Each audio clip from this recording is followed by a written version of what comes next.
Hello बच्चों, जैसा कि हम जानते हैं कि सर्कल चैप्टर बहुत ही इंपॉर्टेंट है। एग्जाम में इससे दबा के क्वेश्चन आते हैं। तो देखते हैं एक्सरसाइज 9.1 का पहला क्वेश्चन है, क्या कह रहा है। Recall that two circles are congruent if they have the same radii. Prove that equal chords of congruent circle subtend equal angles at the centre. सबसे पहले हम ये समझ लेते हैं, मैंने ये कहा था कि एक सर्कल में जितने भी रेडियस होते हैं सभी के सभी इक्वल होते हैं, यानी कि इनके बीच की दूरी क्या होती है, सेम होती है।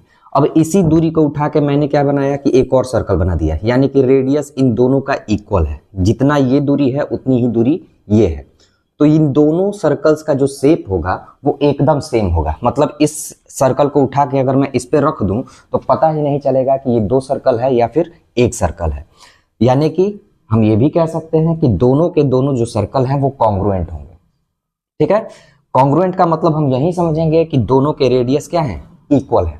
तो इसी चीज को इसने बोला है कि recall that two circles are congruent. याद कीजिए कि दो सर्कल कॉन्ग्रुएंट होते हैं कब, if they have the same radii. अगर इन दोनों सर्कल्स के रेडियस जो है वो सेम है तो दोनों सर्कल्स क्या होंगे, कॉन्ग्रुएंट होंगे।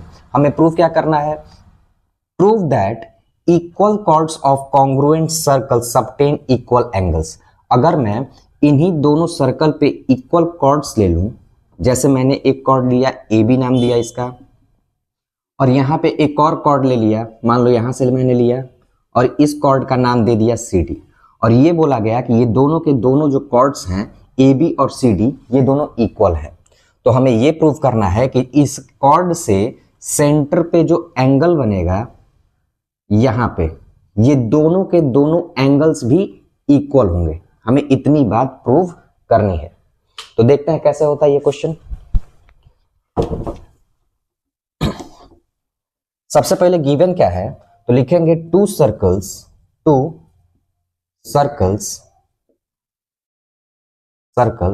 With centre M and N। हमने ये मान लिया कि इसका सेंटर का जो नाम है वो M है और इसके सेंटर का नाम N है। और क्या पता है, हमें ये पता है कि इक्वल कॉर्ड्स दी गई हैं, तो लिखेंगे कॉर्ड AB इक्वल है कॉर्ड CD के। इतनी बातें हमें पता है। प्रूफ क्या करना है हमें, टू प्रूव हमें ये प्रूव करना है कि एंगल AMB इक्वल है एंगल CND के बारे में। ठीक है, सॉल्यूशन करते हैं इसका।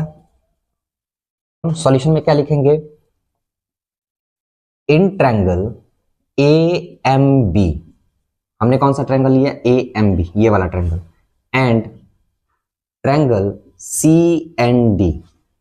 CND ये वाला हिस्सा लिया हुआ है हमने।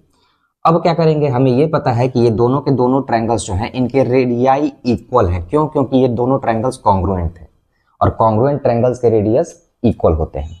तो यहां से हम लिखेंगे AM इक्वल CN, और क्या लिखेंगे MB इक्वल ND। मैंने ये दिखाया कि AM इस वाले सर्कल का रेडियस इक्वल है इस वाले सर्कल के रेडियस के, यानी कि CN के इक्वल। यही बात यहां पे लिखी गई है, MB इक्वल ND दिखा दिया। कैसे हुआ, स्टेटमेंट लिखेंगे रेडियाई ऑफ कॉन्ग्रुएंट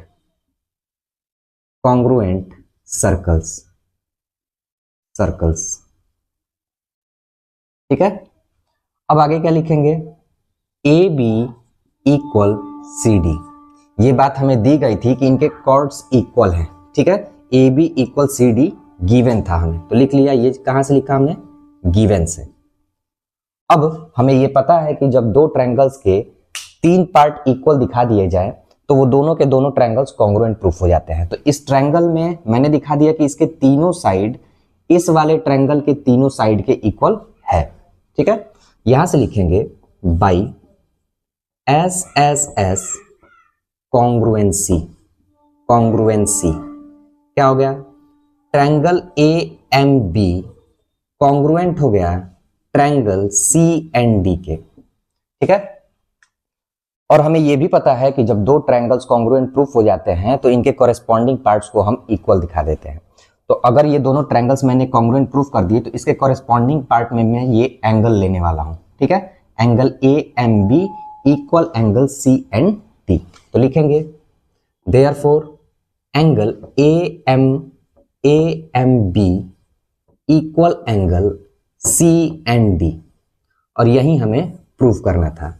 स्टेटमेंट में क्या लिखेंगे, बाई CPCT। CPCT से इनके दोनों पार्ट्स को मैंने इक्वल दिखा दिया और ये प्रूफ हो चुका है कि angle AMB equal angle CND।